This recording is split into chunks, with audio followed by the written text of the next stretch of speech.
Okay, hello everyone.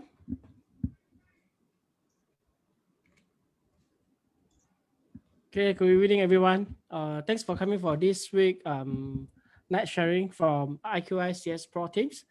So today's topic we're going to share about sub-sales versus projects. Okay, so before we start this sharing, can you please help us to share to your friends, relative, or anyone in your Facebook friends, so that they're able to join in and they're able to learn from something from us as well. So please try to share. Okay, let me share the link as well.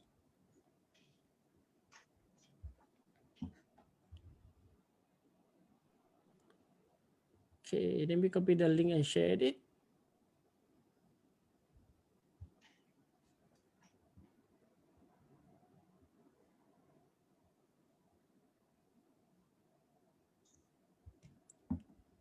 Okay.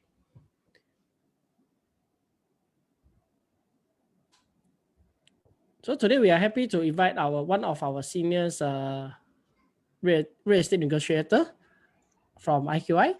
So he's going to share with us, I think, about when sub-sales and compared to project. So in this part, I believe some of you facing the question same as below. But when you're buying, you will choose either you want to buy from sub-sales or you want to buy from the new properties. So today he's also going to share to you all what is the pros and cons and the cost of buying new property versus the sub-sale as well. So please put your hand together and we welcome our today sharing guest. Chikan, welcome Chikan. Hello, sorry. Hey. Yeah, okay. Okay, I'm unmuted. All right. Hello everybody. Okay, share screen.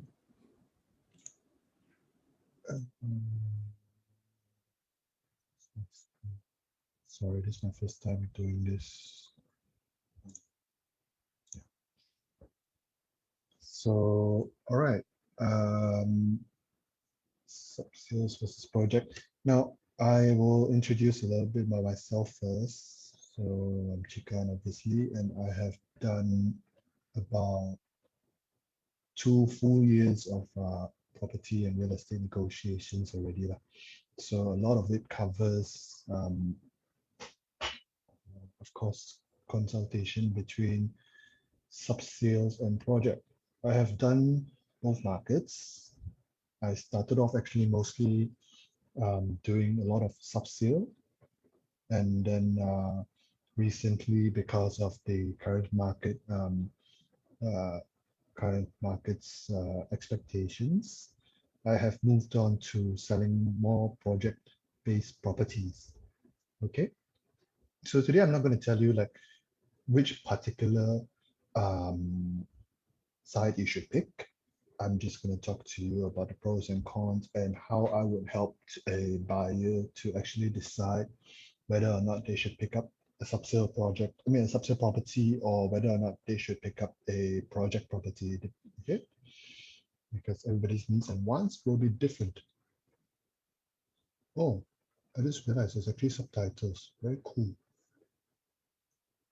Okay, so sub-sales or projects. Sub-sale project, basically projects, what are they? Okay, I'll go with projects first because it's in my opinion, it's the shorter one to go through. All right. What's a project-based property? Projects could also be called in the past, or still some people still use the term undercon or which is short for under construction property. Basically, it is incomplete property, and it's already up for sale. So they are usually often all considered developer units because they will usually come from a developer company who's actually running the project, and there will be agents like us out there marketing and selling them. All right. So, and then the other one is sub-sale. What are they? They are second-hand homes, of course. Right? I mean, like quite the opposite of what a project is. But developers who have unsold units, which we call overhang units, can also sometimes be sold as subsale. All right. So it's not entirely from another, I mean, subsales, you don't always purchase it entirely from another uh, owner. You can also purchase it from the developer direct when they are overhung. And also, what I did not put into these set of notes is they could be lelong units, lelong, which is auction units. Those are considered part of subsale too, but I won't cover it today. And also, sometimes if you're very lucky, although they're second-hand homes, they could be bare homes because it could be purchased by somebody for whatever reason very early on, and they do not want to move into it, and they just want to sell it off upon handover during the vacant possession process, which is the key handover process. So yeah, that is basically what the two definitions of project and subsale is in Malaysia. All right.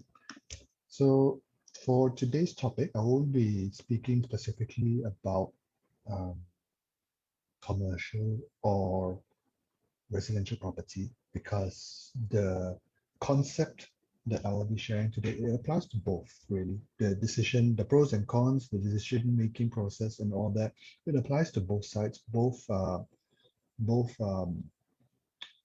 commercial and residential wise. So moving on, next slide. I will go straight to the the pros of purchasing a project piece of property. Okay, a lot of the incentives I'm going to list in here are more biased towards residential because for the past couple of years, most of these campaigns, in a way, actually, I mean, they are all very biased towards residential property, lah. But the same concept still applies with most commercial property that you purchase.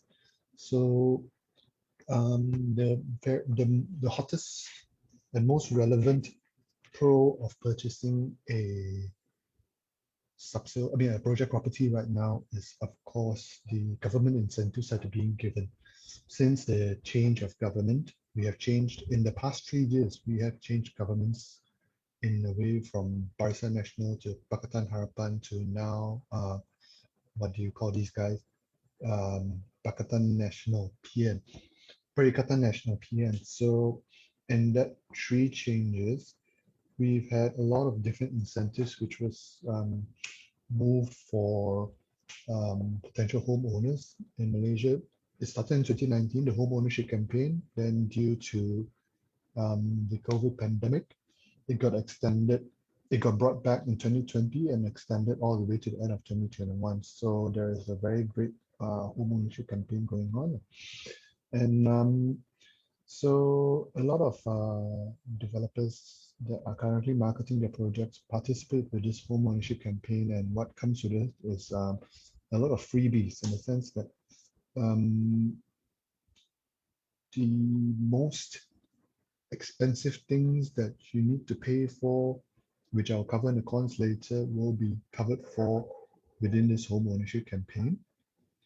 And then also, so that is the hot topic right now. And then the second hot topic is actually, oh, I did not list it in here, but right now, interest rates are very low in Malaysia. That is why earlier I said I switched over to marketing project property because it's a lot easier and much more affordable for homeowners for potential buyers to get their first home or get their first property right now. Okay, so the other key benefits of purchasing project units is basically whatever you buy, you get a fresh start out of it, because it comes brand new condition, and you don't have to do too much work to it. And there is also warranty included. in the form of that 2-year defect period when you purchase a brand new piece of property. When you purchase something sub-sale, there is no such thing as warranty. It's like buying a second-hand handphone. You don't get warranty from it. You probably get, like, maybe depending on the seller, maybe a short warranty period, but most of it, that coverage is on you. So that is the benefit of purchasing something brand new from the developer. And ready to rent. When I say ready to rent, it means, oh wait, it's like once you get it, you can immediately let it out already. You don't need to do too much work to it because it's brand new. There are a lot of times when I was doing sub-sale, especially commercial, we will rent out bare units, and the owners expect to get it back bare as well, in bare condition, according to whatever we gave it away. You know. Moving on, other incentives. Oh yeah, yeah, more explanations on the incentives covering purchasing a project unit. So not sure if I mentioned it earlier, but then I think I did when I was explaining a little bit about HOC, the home ownership campaign. A lot of cost is covered by the developers. So things like your legal fees, which you have to pay upfront usually if it's up sale, and things like your stamp duties, which is basically taxes to the Malaysian government. All of this, sometimes depending on developer packages, it can be covered by the developer itself, even outside of the home ownership campaign. So next thing is free furnishing. You do sometimes get fully furnished units, especially in very prime locations, as like properties in Kuala Lumpur address. Sometimes these units do come with free furnishing because, again, they come ready to rent, and so you do not have to go through a lot of this decision making and deliberating on your own. And there are other programs right now that are ongoing, which is like the rent to own program uh, to cater to the B40 and certain M40 groups within Malaysia. There are the rent to own programs, but it's not just entirely to cater to the B40 and M40 groups. Rent to own could also be good for you because once you get the keys to the unit, you can choose whether or not you actually want to live in there after a set period of time. So that is also one of the benefits of purchasing projects with a rent to own program available. Better pricing. Usually, well, not always, but projects during first launch usually come with much better pricing because that is, yeah, that's just usually the case. The first phase of launch, I mean, when projects are being sold, there are multiple phases. So there'll be like the pre-launch phase, and then the first phase of launch, and then second phase price goes up, third phase price goes up again, and then we'll tweak the packages. And so usually with projects, you will get a better price out of it.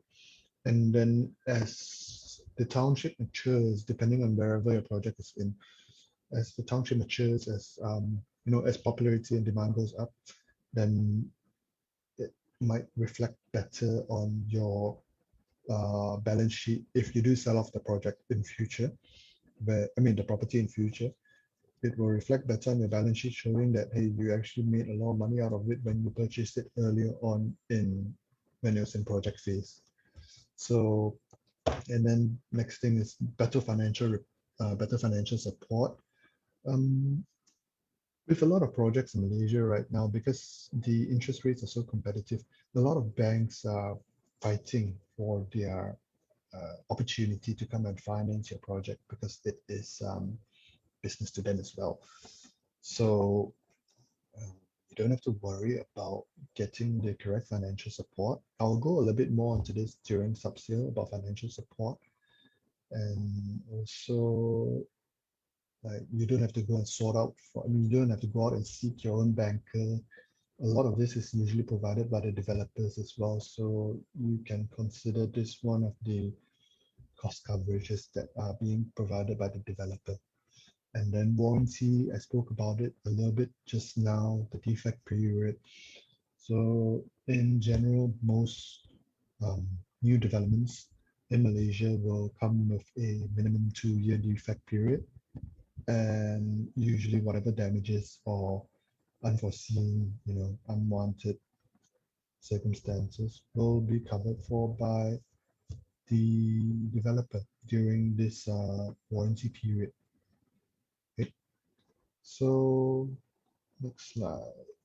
Ah, next slide, we go straight to the potential challenges of purchasing projects units. As much as I've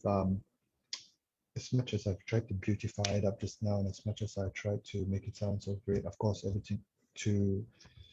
good there's a bad, every pro there's a con, right? So the uncertainties that we have faced selling project units was the most common ones would be delivery date. We have sold very popular projects recently in Kuala Lumpur. I'm not going to mention which particular address.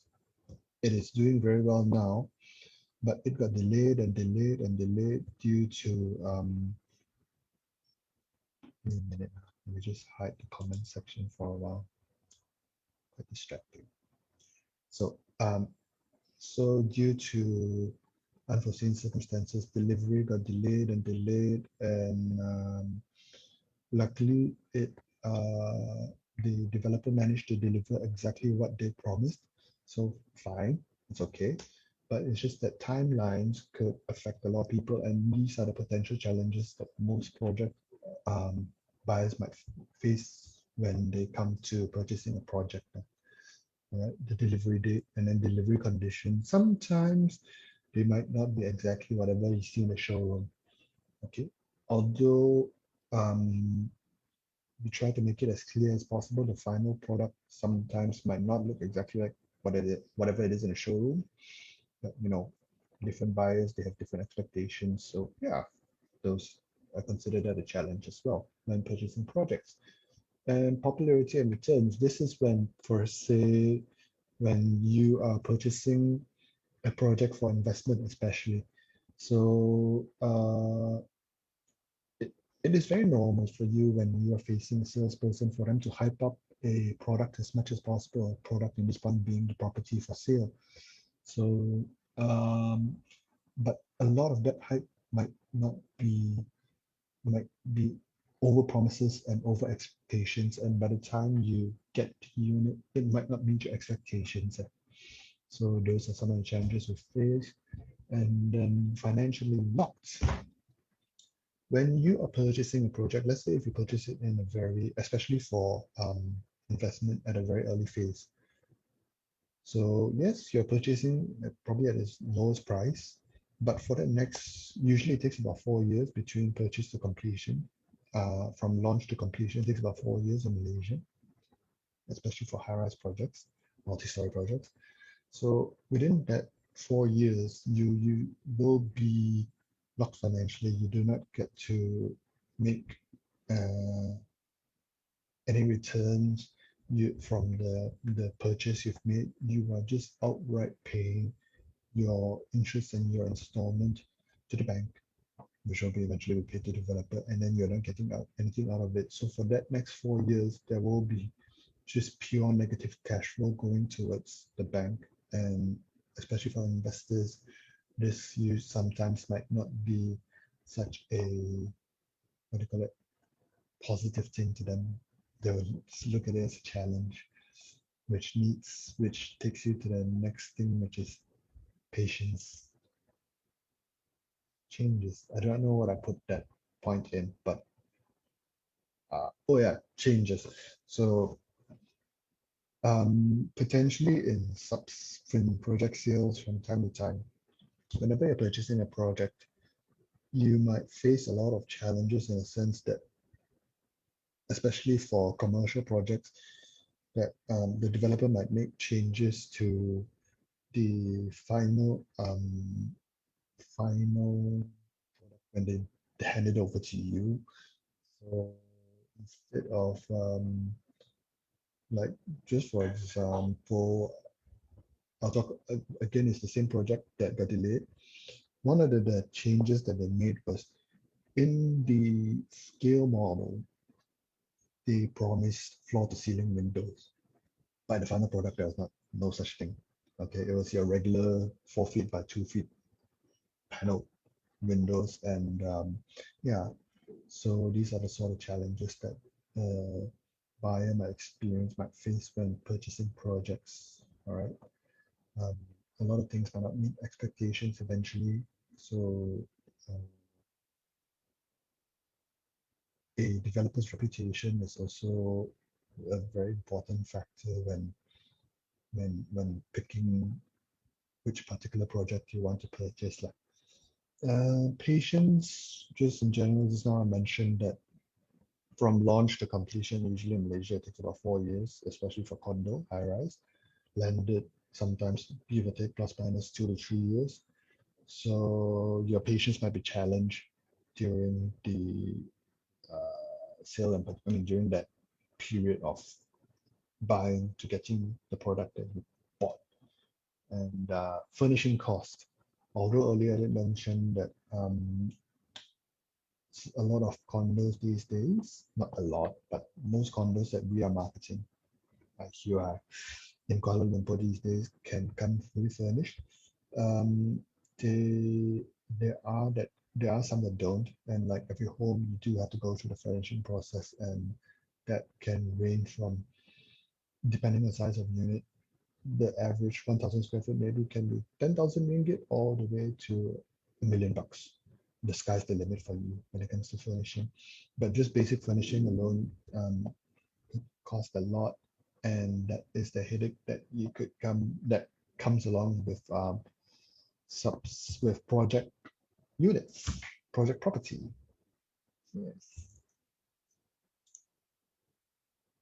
And just for example, not all project property is bad. This is an example of one of the projects that we're marketing in KL right now. Get KLCC for you.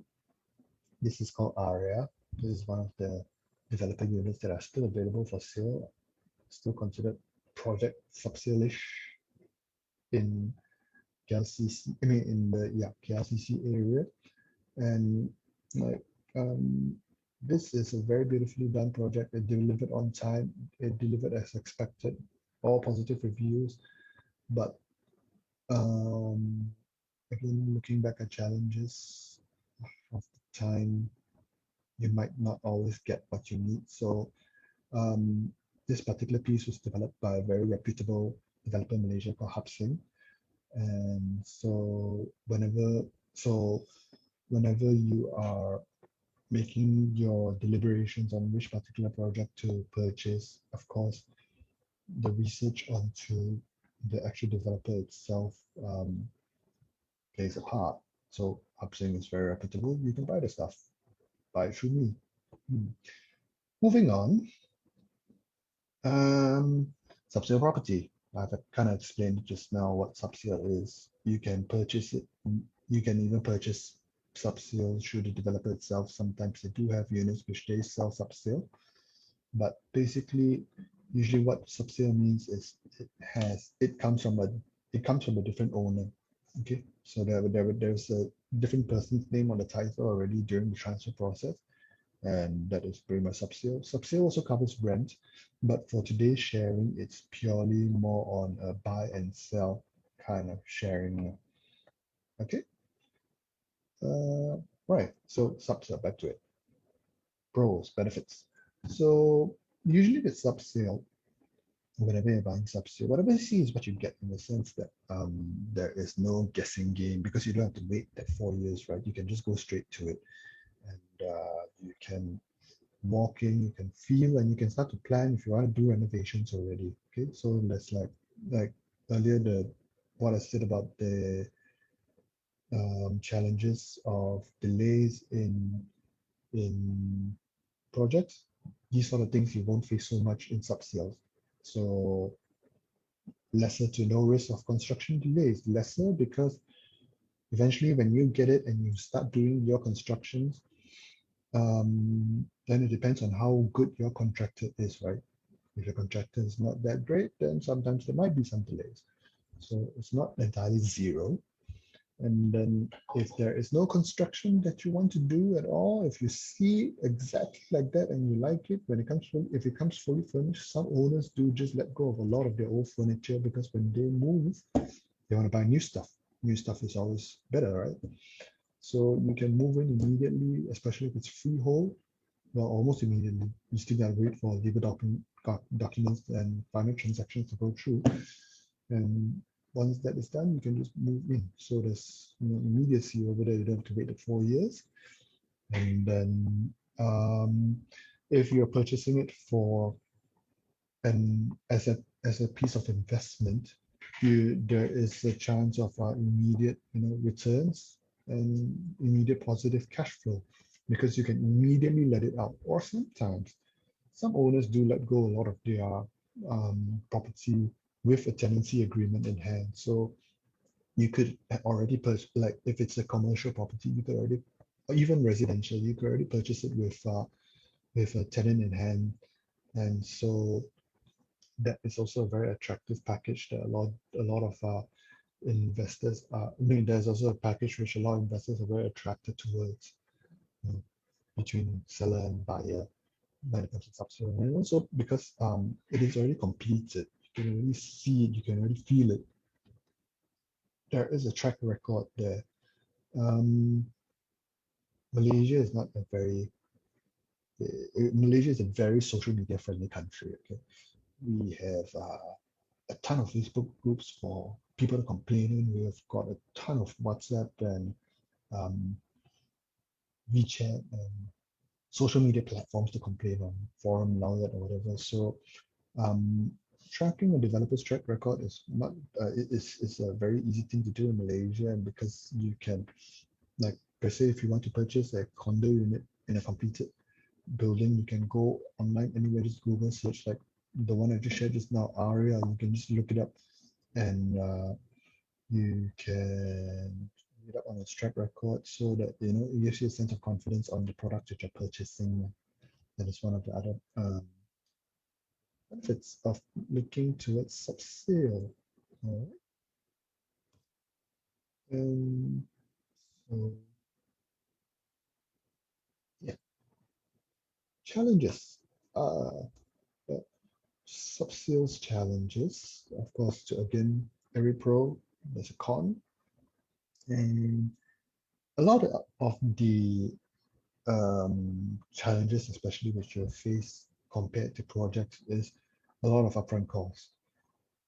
As I mentioned earlier during the project portion of this presentation, developers, because the current community, the current marketplace is so competitive, there are a lot of upfront costs which are absorbed by the developers. I'm not going to mention specifically which one because different developers, they offer different packages, right? But the most common cost that you got to pay upfront, especially, is obviously things like down payment. Even like say sub-sale for rental, it's not called down payment in sub-sale rental, it's called a deposit, right? So usually you got to pay an upfront for rental or purchase. You got to pay an upfront deposit of which can be very high. But let's just say if you're making a purchase, you got to pay the deposit and then the down payment, and then the legal and agreement fees are all on your own cost.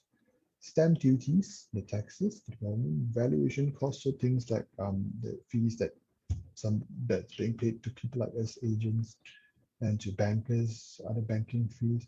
A lot of that adds up, and usually upfront on average in Malaysia calculate. I usually give this rough estimation to my clients that you have to prepare about 14 to 15% of the what do you call it, of the product's value in cash prepared upfront to be made to be paid to all these parties, legal, government, whatever that. And The headache about it is negotiations.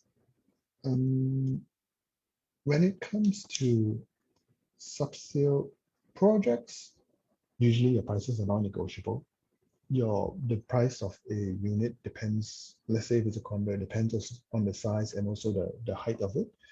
But for sub-sale, sometimes the prices are negotiable, but then it is controlled not by an accountant, like in project phases where it's all set by accountant. They'll tell you like this unit should cost this much because of raw materials and other costs and marketing. But it is controlled in sub-sale. The price of a unit is controlled by emotion. So it depends on what the seller wants to sell it at.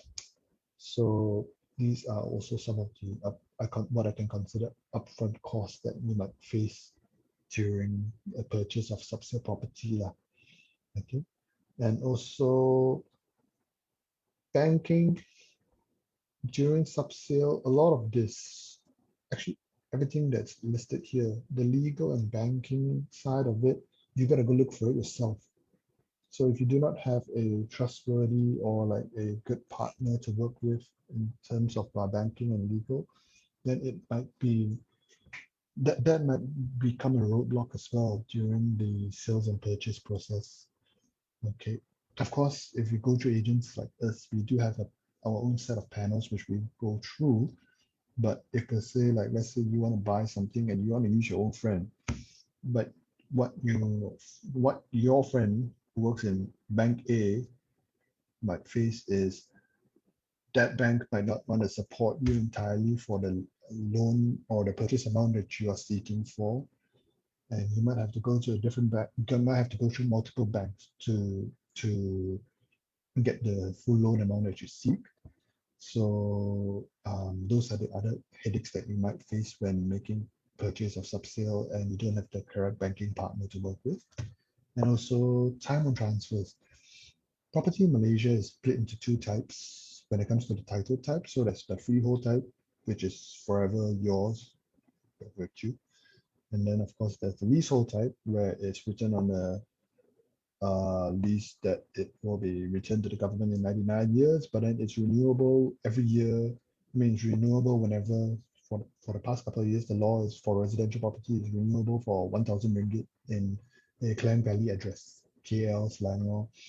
So I'm not too sure about other states, but if I'm not mistaken, most other states also go by the same rule, whereby it takes about 1,000 ringgit just to renew your lease.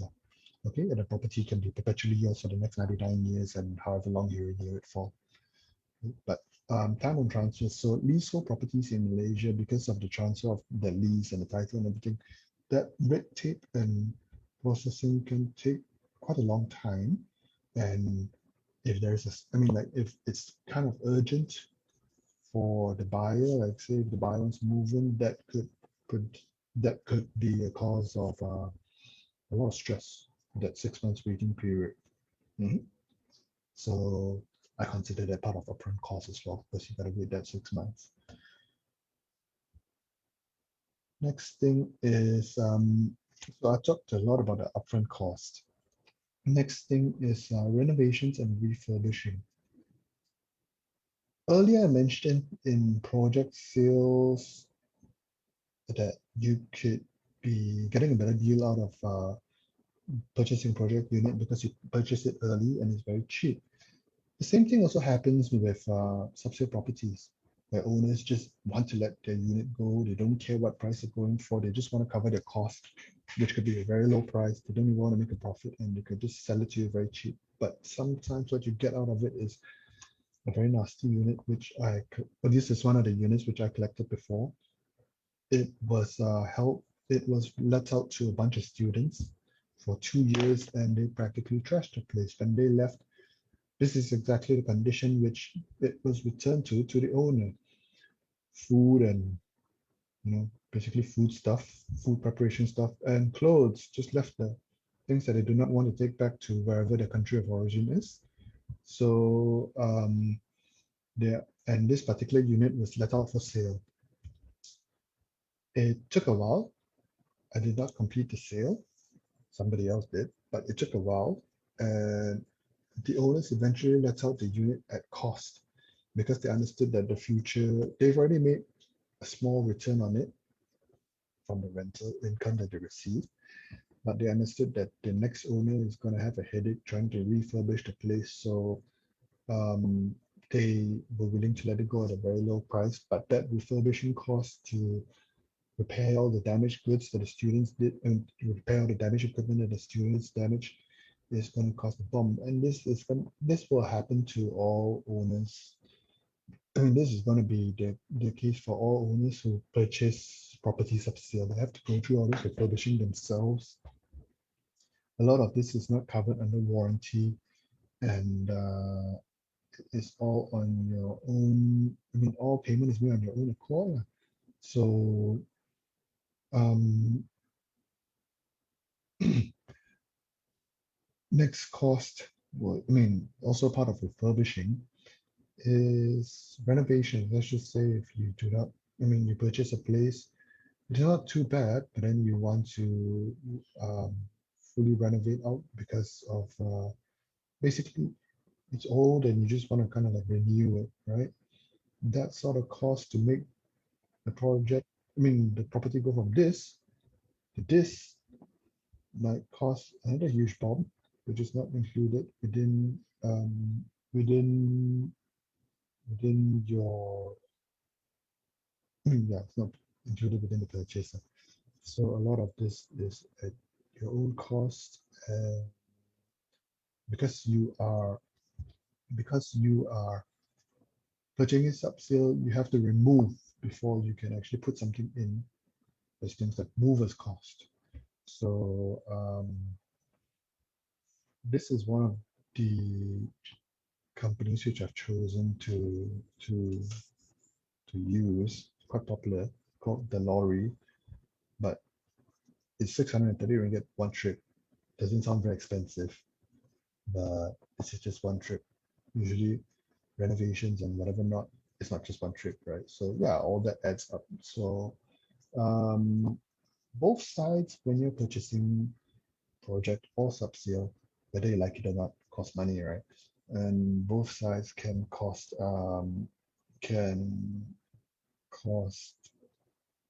almost an equal amount, actually. If it depends on whether you want to purchase it and wait on time, or you want to purchase it and immediately spend money to work on refurbishing a place.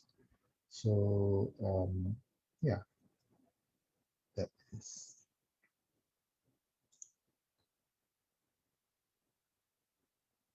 uh, that is uh, that is one of the issues that you might face when you're purchasing project or sub sale. Differences that you might face.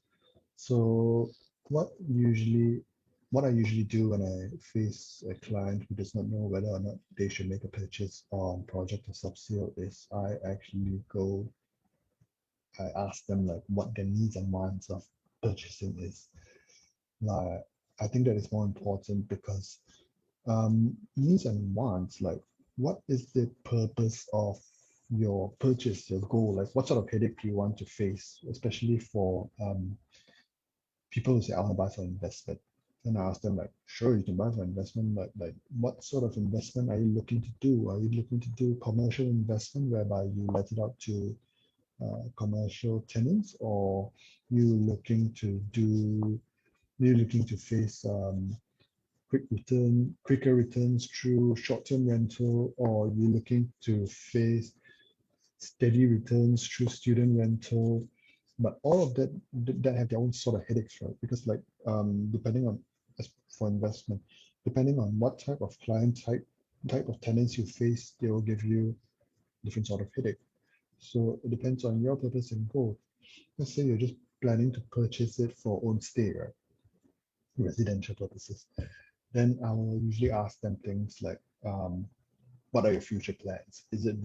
Are you urgently looking for something for own stay because you are because you're getting married, you want to start a family and all that? Or can this wait? Do you have other future plans in mind? And then most importantly is actually financial constraints. If there are really zero financial constraints and urgency is key, sure, by all means, go ahead and purchase your dream subsale home and immediately start working on it. But if there are if finances are tight and you would like to work on a scheduled uh, payment system, then why not look at a project property where you're not in a rush? You can wait a couple of years and just the the unit that you want, and yeah, wait a couple of years. So those are usually the factors that I will point out to a client at the end of the day before deciding on whether or not to purchase a project or subsale. And that concludes basically my presentation of the day. This is my first time doing this publicly. Okay. So if you have any questions and answers, I am on Facebook. I'm in that chat group that you guys are in right now, and you can ask me there. There's actually already questions being asked by Alex Cole. Okay, thanks for Chikan sharing. Okay, I think we left for Q&A sections. So thank you for Chikan fantastic sharing on the subsales versus the projects. So if anyone have any questions, please put the comment in the Facebook video, so we're able to Chikan able to feedback to you. Any questions you all want to ask? Alex Cole has a question. If second-hand house cheap, should I buy? Question. If location amenity is good, yeah. Okay. I mean, if both are good, why not? If it fits your budget, go right ahead. Sure. Any other questions? Hi, hello. Thanks, Alex. So anyone have any other questions to ask?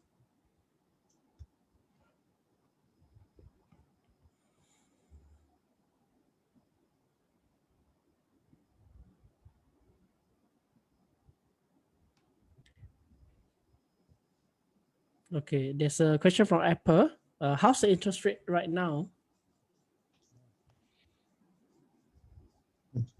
So current interest rates, I'm just going to go by the couple of projects I've been selling recently.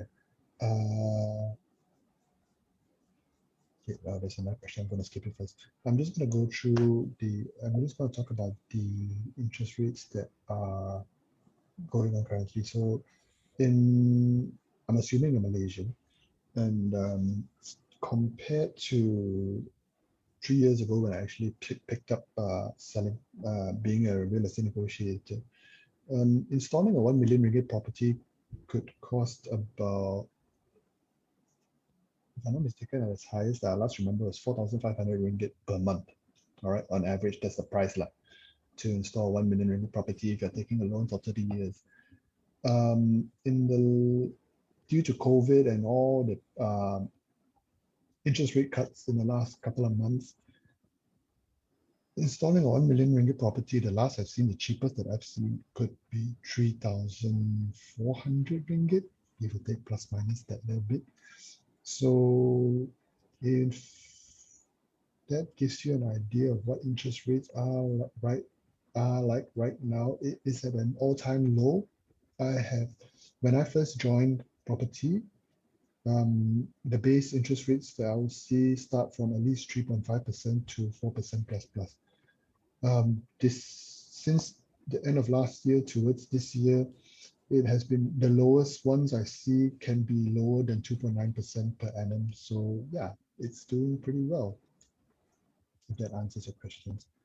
Next question by Hashim, yes. How many lawyers usually involved in subsales? How many lawyers usually involved in subsale? It can be as little as one. Yeah. One or two, depends. Like, because subsales is between two parties, a buyer and seller. So the buyer can have his own lawyer. The seller can also have his, the buyer can have his own lawyer, the seller can also have his own lawyer to go through all the documentations. But then if for whatever reason, if like sometimes you do deal with friends selling to a friend, if you're very lucky, or like somebody selling somebody that knows each other very well, the number of lawyers that really needed be involved can be as little as just one guy. So yeah, that answers your question. Anything else? Okay, we give another one last questions because today we a bit overshoot the times. So last questions, anyone?